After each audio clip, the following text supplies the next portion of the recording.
আদিত্য বিড়লা গোষ্ঠীর সংস্থা হিন্ডালকোকে অনৈতিক উপায়ে কয়লার ব্লক বণ্টন করা হয়েছে। এই অভিযোগে ইতিমধ্যেই সংস্থার কর্ণধার কুমার মঙ্গলম বিড়লা এবং তৎকালীন কয়লা সচিব পিসি পারেখের বিরুদ্ধে এফআইআর দায়ের করেছে সিবিআই। প্রধানমন্ত্রী যখন ব্লক বণ্টনে চূড়ান্ত ছাড়পত্র দিয়েছিলেন, তখন তার বিরুদ্ধেও কেন ব্যবস্থা নেওয়া হচ্ছে না, পাল্টা এই প্রশ্ন ছুড়ে দিয়েছেন পারেখ। এই প্রেক্ষাপটে হিন্ডালকোকে কয়লার ব্লক বণ্টনের সিদ্ধান্তকে যথাযথ আখ্যা দিল প্রধানমন্ত্রীর দফতর। পিএমওর স্পষ্ট দাবি, যোগ্যতার ভিত্তিতে হিন্ডালকোকে যুগ্মভাবে ব্লক দেওয়া হয়েছিল। এক বিবৃতিতে প্রধানমন্ত্রীর দফতরের তরফে জানানো হয়েছে, রিপোর্টের ভিত্তিতে যে চূড়ান্ত সিদ্ধান্ত নেওয়া হয়েছিল তাতে সম্পূর্ণভাবে সন্তুষ্ট প্রধানমন্ত্রী।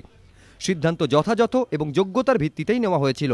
ব্লক বণ্টনের ক্ষেত্রে 2005-এর অক্টোবর থেকে যেভাবে ঘটনা প্রক্রিয়া এগিয়েছে তার বিস্তারিত তথ্যও প্রকাশ করেছে প্রধানমন্ত্রীর দফতর। তাদের দাবি, 2005 সালের 7ই মে ওড়িশার তালাবিড়া 2 ও 3 নম্বর কয়লার ব্লকের জন্য আবেদন করে প্রধানমন্ত্রীকে চিঠি দেয় বিড়লা গোষ্ঠী। 25শে মে 2005 সালে কয়লা মন্ত্রকের কাছে এ বিষয়ে রিপোর্ট চায় পিএমও। 17ই জুন 2005-এ ফের একবার কয়লার ব্লকের আবেদন করে চিঠি দেয় বিড়লা গোষ্ঠী। 2005-এর অগস্টে কয়লা মন্ত্রক প্রধানমন্ত্রীকে ফাইল পাঠায়। তাতে বলা হয়, তালাবিড়া কয়লা ব্লকের জন্য 3 জন আবেদন করেছে, কিন্তু ব্লক নেভেলি লিগনাইটকে দেওয়া হোক। প্রধানমন্ত্রীর দফতরের দাবি, 17ই অগস্ট 2005 সালে ওড়িশার মুখ্যমন্ত্রী নবীন পট্টনায়ক তাদের চিঠি লিখে ব্লক দেওয়ার ক্ষেত্রে হিন্ডালকোকে অগ্রাধিকার দেওয়ার কথা বলেন। কারণ হিসাবে বলেন, অ্যালুমিনিয়াম কারখানা হলে সরকারের বেশি রাজস্ব আদায় হবে। 29শে অগস্ট 2005 সালে নবীন পট্টনায়কের চিঠি সহ ফাইল ফের কয়লা মন্ত্রকে পাঠায় প্রধানমন্ত্রীর দফতর। 16ই সেপ্টেম্বর একাধিক সুপারিশ সহ কয়লা মন্ত্রক ফাইল প্রধানমন্ত্রীর দফতরে পাঠায়। তাতে একটা সুপারিশ ছিল, মহানদী কোলফিল্ডকে ব্লকের 70% এবং নেভিলি লিগনাইট ও হিন্ডালকোকে 15% করে দেওয়া হোক।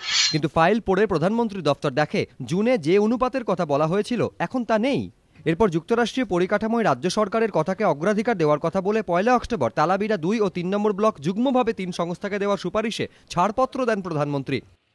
प्रधानमंत्री ने किया कि एक फाइल बन के आती है और उस फाइल पर प्रधानमंत्री कार्यालय फिर ध्यान देते हुए एनालाइज करता है और एनालाइज करने के बाद, समीक्षा करने के बाद प्रधानमंत्री के पास रखता है। प्रधानमंत्री क्या फिर से पहले पन्ने से जाकर और एक एक पन्ना पढ़कर फाइल पर हस्ताक्षर करेंगे?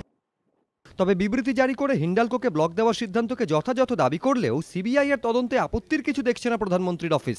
তাদের বক্তব্য, ব্লক বণ্টনের পরের কোনো নথি সিবিআই এর হাতে থাকতেই পারে। এবিপি আনন্দ।